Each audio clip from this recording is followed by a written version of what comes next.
Now our second unit is dielectric and magnetic properties. इस unit के अंदर हम डाइलेक्ट्रिक सब्सटेंस क्या होते हैं, उनकी क्या प्रॉपर्टी है, साथ ही साथ मैग्नेटिक प्रॉपर्टी, मैग्नेटिक सब्सटेंस कौन कौन से होते हैं, उनकी क्या प्रॉपर्टी है, उनके क्या मैकेनिज्म है, इन सभी के बारे में हम डिस्कस करेंगे सेकेंड यूनिट में. But first of all, here we are going to discuss the first topic is dielectric. तो डाइलेक्ट्रिक जानने से पहले उसका फंडामेंटल हमको जानना पड़ेगा कि डाइलेक्ट्रिक होता क्या है. और हम जानते हैं कि जितने भी सबस्टेंस होते हैं वो मॉलिक्यूल से मिलकर बनते हैं, और जितने भी एटम होते हैं तो उसमें पॉजिटिव जो चार्ज होता है नाभिक के चारों ओर, नाभिक के जो हम कहते हैं नाभिक यानी कि न्यूक्लियस के चारों ओर एक निगेटिव इलेक्ट्रॉन जो है चारों ओर न्यूक्लियस के चारों ओर घूमते रहते हैं. तो इस ढंग से वो कंडीशन होती है कि हमारे पास एक सपोज ये हमारे पास कोई मैटर है, उसका न्यूक्लियस ये है, उसके न्यूक्लियस में पॉजिटिव चार्ज होते हैं और उसके चारों ओर निगेटिव चार्ज, इसके चारों ओर निगेटिव चार्ज ऐसे ऐसे घूमते हैं. तो वे इलेक्ट्रॉन जो न्यूक्लियस के बिल्कुल पास होते हैं, पास वाले ऑर्बिट में होते हैं, वो नाभिक यानी कि न्यूक्लियस से बहुत ज्यादा स्ट्रांग फोर्स के द्वारा बंधे होते हैं. तो इन्हें हम एटम से अलग नहीं कर पाते. तो इसे हम बोलते हैं बॉन्ड चार्ज, जिसको हम बिल्कुल पास वाले को हम अलग नहीं कर पाए, तो इसको हमने नाम दिया है बॉन्ड, यानी कि बद्ध, जिसे हिंदी में बोलते हैं बॉन्ड चार्ज. इसके जस्ट हम अपोजिट देखेंगे कि वे इलेक्ट्रॉन जो आउटर मोस्ट ऑर्बिटल में होंगे, यानी कि बाहर की तरफ होंगे, जो बिल्कुल आउटर मोस्ट होंगे, यानी यहां पे क्योंकि इलेक्ट्रॉन डिस्क्रीट एनर्जी लेवल पे मूव करते हैं, तो जो जितने आउटर मोस्ट इलेक्ट्रॉन यानी कि ऑर्बिट में होगा वो उतने ही कम स्ट्रांग फोर्स के साथ न्यूक्लियस से वो बॉन्ड होगा. तो उसको हम इजीली क्या कहते हैं, सेपरेट कर सकते हैं. यानी उन इलेक्ट्रॉनों को हम बोलते हैं फ्री इलेक्ट्रॉन, जो आउटर मोस्ट ऑर्बिटल से जुड़ते हैं. तो किसी भी सबस्टेंस में हम इलेक्ट्रिक फ्लो करते हैं, तो इलेक्ट्रिक फ्लो करने में इन्हीं फ्री इलेक्ट्रॉन्स जो हैं उनका सबसे बड़ा रोल होता है, फ्री इलेक्ट्रॉनों का. जितनी ज्यादा फ्री इलेक्ट्रॉन होंगे इलेक्ट्रॉन उतनी ही ज्यादा आसानी से वो फ्लो होते हैं. तो इन्हीं फ्री इलेक्ट्रॉनों के बेस पर ही हम क्या कहते हैं, जितने सबस्टेंस हैं, पदार्थ हैं, उनको हम क्या कहते हैं, कैटेगरी कहते हैं. तो पहले हमने जनरल कैटेगरी में हमने देखा था कि हम एक कैटेगरी मानते थे कंडक्टर होता है फर्स्ट. सेकंड कैटेगरी में हमने बोला था इंसुलेटर होता है. थर्ड इंसुलेटर, और इसी को ही बोलते हैं हम डाइलेक्ट्रिक. अभी दोनों में अंतर हम समझेंगे, इंसुलेटर और डाइलेक्ट्रिक में क्या अंतर है. And third one is called semiconductor. कि we can categorize on the behalf of the free electron. The substance can categorize into three category: conductor, insulator and semiconductor. तो कंडक्टर क्या है, जिनमें नंबर ऑफ इलेक्ट्रॉन बहुत ज्यादा हों तो इनमें आसानी से इलेक्ट्रॉन फ्लो हो जाते हैं. तो अब इनमें कौन कौन सकते हैं जिनमें फ्लो, जैसे कि हम कॉपर है Cu, इसमें आसानी से फ्लो हो जाता है कॉपर में. आप कॉपर है, सिल्वर है, एल्युमिनियम है, इनमें, और यहां हम बोले Hg, तो इनमें तो क्या कहते हैं, इनमें क्या कहते हैं, इलेक्ट्रॉन आसानी से फ्लो हो सकते हैं. अब बात आ रही है कि वे उस टाइप के पदार्थ यानी कि लकड़ी है, ग्लास है, एबोनाइट है, वैक्स है यानी कि मोम, शीशा, माइका, जिनमें बहुत कम क्या कहते हैं फ्री इलेक्ट्रॉन होते हैं, उनको हम बोल देते हैं इंसुलेटर, यानी कि ये वाला इंसुलेटर, इंसुलेटर बोलते हैं, या फिर हम बोलते हैं उसे डाइलेक्ट्रिक। इनमें यानी कि इलेक्ट्रॉन की कंडक्शन बहुत कम होता है, और इन दोनों के बीच में जिनमें इलेक्ट्रॉन बहुत कम ना हो ना ज्यादा हो, उन दोनों के बीच में हो तो उसको हमने बोल दिया सेमीकंडक्टर। सेमीकंडक्टर में हमने बोला था सिलिकॉन और जर्मेनियम, ये दो होते हैं जिनको हम कैटेगरी में आते हैं। तो यहां पे हम केवल डाइलेक्ट्रिक के बारे में डिस्कस कर रहे हैं कि डाइलेक्ट्रिक होता क्या है। एक्चुअल में डाइलेक्ट्रिक सब्सटेंस को चार्ज जब किया जाता है तो वो चार्ज जो है पूरे सब्सटेंस में नहीं फैल पाता, बल्कि वे एक पर्टिकुलर पॉइंट पे ही वो कॉन्सेंट्रेट रहता है, जहां उसे हम चार्ज करते हैं, जिस पॉइंट को, वो पूरे में नहीं फैल पाता जब आवेशित करते हैं। तो जनरली जो नॉन होमोजीनियस जो होते हैं तथा नॉन आइसोट्रोपिक होते हैं, प्राय जितने भी डाइलेक्ट्रिक होते हैं, डाइलेक्ट्रिक हम यहाँ जनरल कैटेगरी में सिंपल सी बोलते हैं, डाइलेक्ट्रिक जितने भी, पहले बात तो नॉन होमोजीनियस पहली चीज, और नॉन आइसोट्रोपिक जो भी मटेरियल होंगे वो सब डाइलेक्ट्रिक की कैटेगरी में आते हैं, ठीक है। परंतु यहां हम होमोजेनियस और आइसोट्रोपिक मानेंगे। तो इसमें कंडीशन क्या है, बोहर मॉडल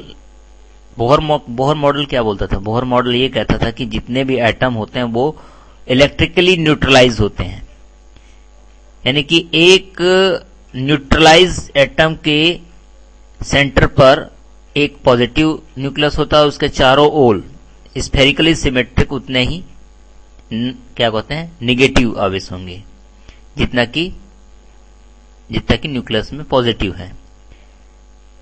और लगभग वो जैसे कि हम एक इस ढंग से कैटेगरी मानते हैं कि ये हमारा अरेंजमेंट है किसका, मॉलिक्यूल्स का, ये लाइक दिस 2 3 4 5, ये इस ढंग से।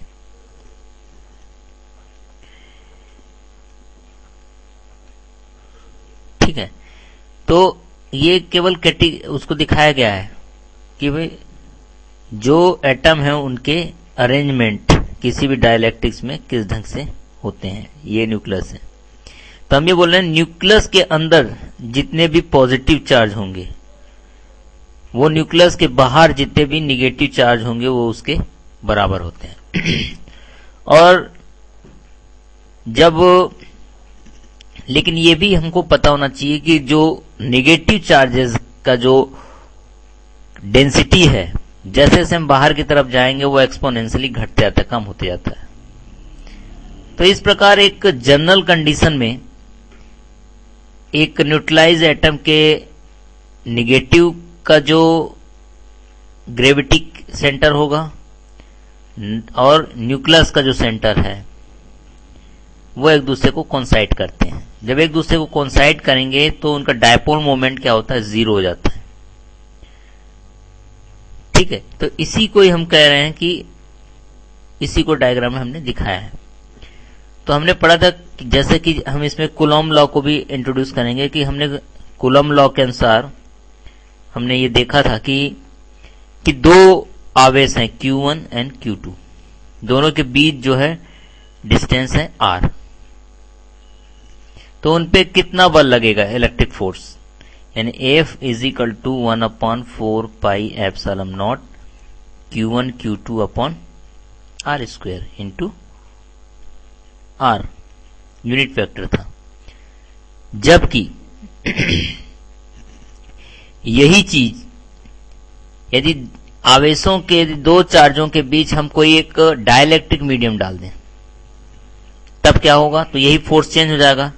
ये कूलम फोर्स के कारण था। अब इसी दो चार्जेस जो लिए Q1 और Q2, इन चार्जों के बीच में यदि हम कोई डाइलेक्ट्रिक चीज डालें, डाइलेक्ट्रिक अभी हमने देखा था माइका डाल दें, ग्लास डाल दें, तो तो ये फोर्स कितना हो जाएगा, F जो है, F इज इक्वल टू हमारा जो फोर्स हो रहा है 1/4πε naught K Q1 Q2 upon R² R unit vector.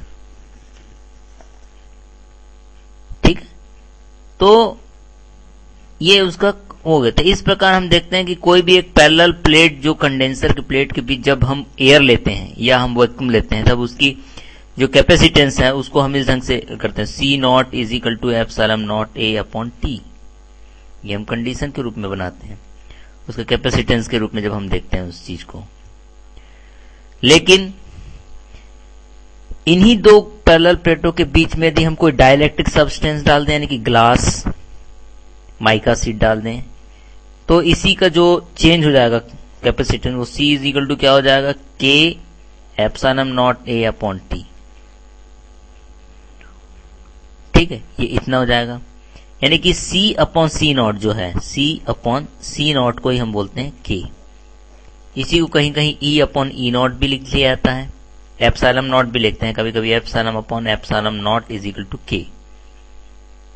इसी को हम बोलते हैं डाइलेक्ट्रिक कांस्टेंट, यानी K का जो वैल्यू है, K डाइलेक्ट्रिक कांस्टेंट का जो है, डाइलेक्ट्रिक कांस्टेंट का जो वैल्यू है वो मीडियम के शेप पर डिपेंड नहीं कर रहा है, ये कितना बड़ा है या छोटा उस पर डिपेंड नहीं करता, बल्कि केवल जो है उस सब्सटेंस के नेचर पर डिपेंड करेगा। तो हम जनरली एयर के लिए K का मान हम कितना लेके चलते हैं, 1.00059 ये हम मान के चलते हैं। और 20 डिग्री सेंटीग्रेड पर वाटर के लिए K का मान हम जो है, यदि वाटर के लिए लेंगे, इसी चीज को हम वाटर के लिए ले लें, K वाटर के लिए, तो वो 80 हो जाता है।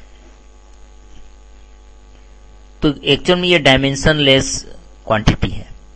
तो इस प्रकार हम किसी भी दो प्लेटों के बीच यदि डाइलेक्ट्रिक रख देते हैं तो उसका कैपेसिटेंस उतना ही K टाइम्स बढ़ जाता है, लेकिन प्लेटों पे आवेश जो है इक्वल रहेगा, यानी कि प्लेटों के बीच जो डिफरेंस है वो 1/K टाइम्स रह जाता है दोनों के बीच में। तो अब मान लो कि यदि हम किसी एयर होने पे प्लेटों के बीच जो पोटेंशियल है V नॉट है, तो प्लेटों के बीच जो डाइलेक्ट्रिक होने पर, वैसे प्लेटों के बीच जनरल जब डाइलेक्ट्रिक नहीं है तो V नॉट है, और जैसे ही हम इस पर डाइलेक्ट्रिक इंट्रोड्यूस कर रहे हैं दोनों के बीच पोटेंशियल V हो जाता है। तो V बराबर क्या है, V बराबर है V नॉट अपॉन K यहां पे, यानी कि क्लियर कट है कि यदि हम एयर की जगह पर डाइलेक्ट्रिक लें तो प्लेटों के बीच जो है, जो इलेक्ट्रिक क्षेत्र की इंटेंसिटी है 1/K टाइम्स घट के रह जाती है। तो इस कारण यह है कि एक्सटर्नल इलेक्ट्रिक फील्ड के प्रेजेंटेशन में हम इसको बोलते हैं पदार्थ का पोलराइजेशन हो गया है, डाइलेक्ट्रिक पोलराइजेशन जिसे हम बोलते हैं। तो यही कहलाता है डाइलेक्ट्रिक पोलराइजेशन। तो ये कई प्रकार से होते हैं इसको हम देखेंगे कि पोलर और नॉन पोलर में किस ढंग से होता है, उसको हम नेक्स्ट चैप्टर में डिस्कस करेंगे। तो ये जनरल चीज है, तो हम इसमें हमको समझ में आ गया कि डाइलेक्ट्रिक चीज क्या है। तो the dielectric are material which contain no free electron so that no current can flow through them. As a result, the electrical conductivity of dielectric is poor, and for an ideal dielectric it is 0. तो हम इसको bend theory के भी देखेंगे। According to band theory, solid of dielectric is material in which the energy band gap is so much high. उसका जो कम से कम band gap होता है 3 इलेक्ट्रॉन वोल्ट का होता है, इसी कारण से, जिसमें हम डाइलेक्ट्रिक में glass, plastic, mica, rubber, would, ये सब चीज हम डाइलेक्ट्रिक कैटेगरी में लेते हैं। तो this is the general fundamental knowledge of dielectric.